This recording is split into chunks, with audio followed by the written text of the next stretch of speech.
안녕하세요. 이은경 변호사입니다. 헌법 제19조 그리고 제20조에서는요. 양심과 종교의 자유를 규정하고 있어요. 모든 국민이 가지는 자유죠. 그런데 이제 보호되어야 할 양심에는 세계관, 인상관, 주의, 신조 이런 건 물론이고요.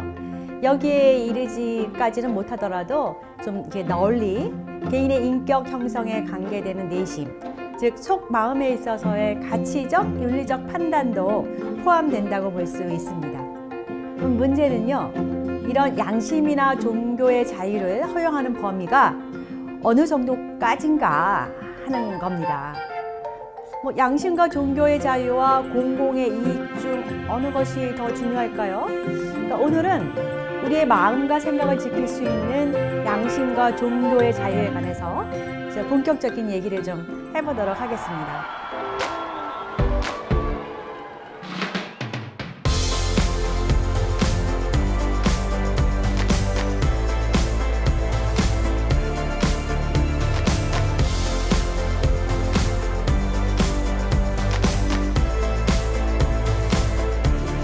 보통의 경우에는요, 개인의 기본권하고 공공의 이익이 서로 충돌하면 수단의 적합성, 최소 침해성의 원칙, 그런 걸 좀 심사를 해서요.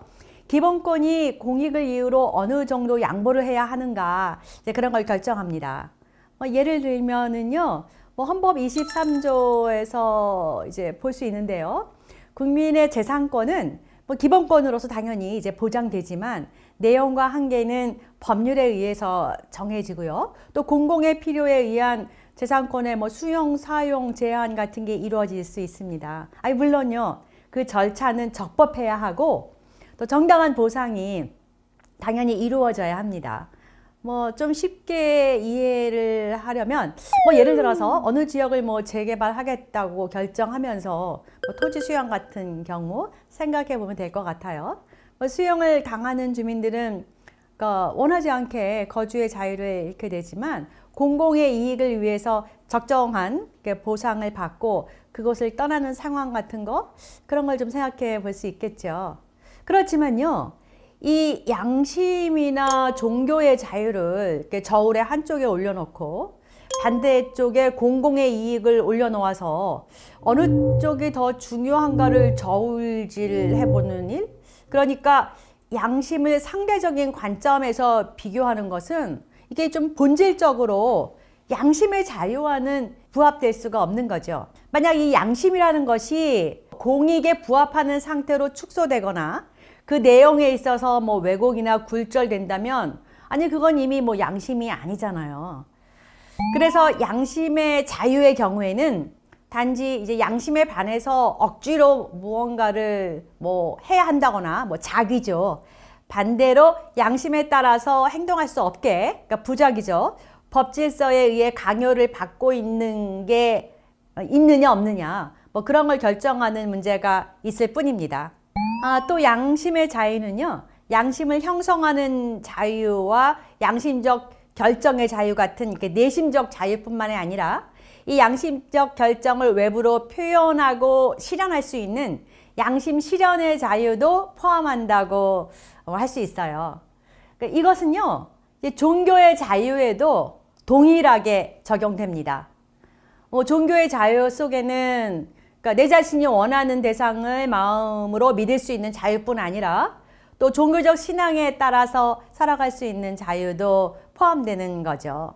지난 2년간 이제 코로나 사태가 장기화되면서 우리 사회에서도 이 양심과 종교의 자유에 관한 문제가 어느 때보다 좀 크게 부각됐습니다. 특히 이제 백신 접종과 관련해서요.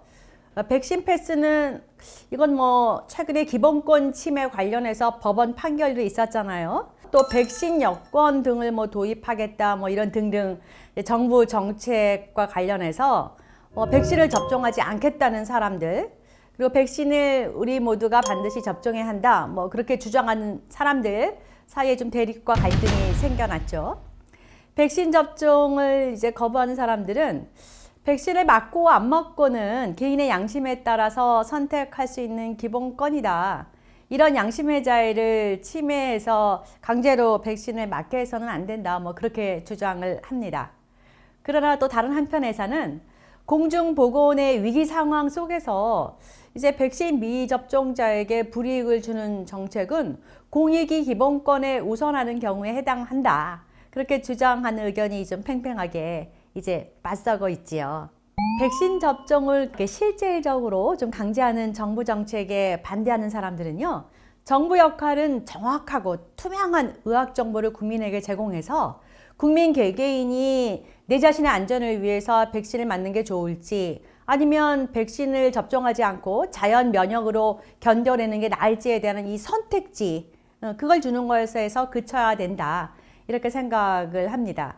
또 반면에 백신 접종에 찬성하는 사람들은 코로나의 경우는 전염병이다. 개인의 생각이 중요한 게 아니라 공동체 전체의 안위를 위해서 개인의 기본권 제한이 불가피하다. 뭐 그렇게 주장하는 거죠. 어느 쪽이 옳은 것일까요? 네, 뿐만 아니라요. 코로나 상황에서 소상공인, 자영업자, 하여튼 심각한 타격을 받은 분들과 또 그런 영역이 많은데요. 종교계도 좀 대표적인 경우 중 하나입니다. 이 코로나로 사람들이 모이는 것이 금지됐고 또 그 사태가 장기화되고 있는데 종교계에서는 다른 영역과의 방역 형평성 문제를 좀 지적하고 나섰죠. 이 코로나 바이러스라는 것이 뭐 특정 집단이나 특정 장소에서만 집중적으로 창궐하는 게 아니잖아요. 뭐 대중교통이나 다른 뭐 다중 이용시설과는 비교할 수 없는 엄격한 잣대로 종교 모임을 제한하는 것에 대해서 이제 많은 사람들이 비판을 하고 있는 거죠. 이들은 정부 방역 수칙이 과학과 합리의 기초를 둔 게 아니라 정부가 원하는 집단을 타겟으로 좀 자의적으로 이루어진 것이 아니냐, 그렇게 말하기도 합니다. 이제 지난 2년간 코로나 사태를 지나오면서요, 국민들이 겪어야 했던 양심과 종교의 자유, 이 문제에 대해서 그것이 과연 어느 정도까지 필요했던 걸까? 또 정말 정당하고 적법한 절차를 거치고 이루어진 것일까? 이걸 한번 점검해 보아야 할 시점에 이른 것 같기는 합니다. 이제 그 어떤 상황이라도 국민의 자유와 권리의 아주 본질적인 내용은 침해할 수 없다는 것이 헌법 정신이잖아요. 그런데 과연 우리 국민과 정부는 양심과 종교의 자유의 본질적인 내용에 대해서 이걸 얼마만큼 가치를 두고 지키려고 노력했는지 성찰해 봐야 하는 거죠. 앞으로 인류가 살아가면서 더 잦은 팬데믹 사태가 올 수도 있다고 하잖아요. 이와 유사한 사태가 또다시 발생하면 인류는 좀 더 냉철하게 잘 대응할 수 있을까요? 그리고 그 과정에서 우리의 양심과 종교, 즉 영혼의 자유를 지켜낼 수 있을까요? 함께 고민해 보았으면 좋겠어요. 감사합니다.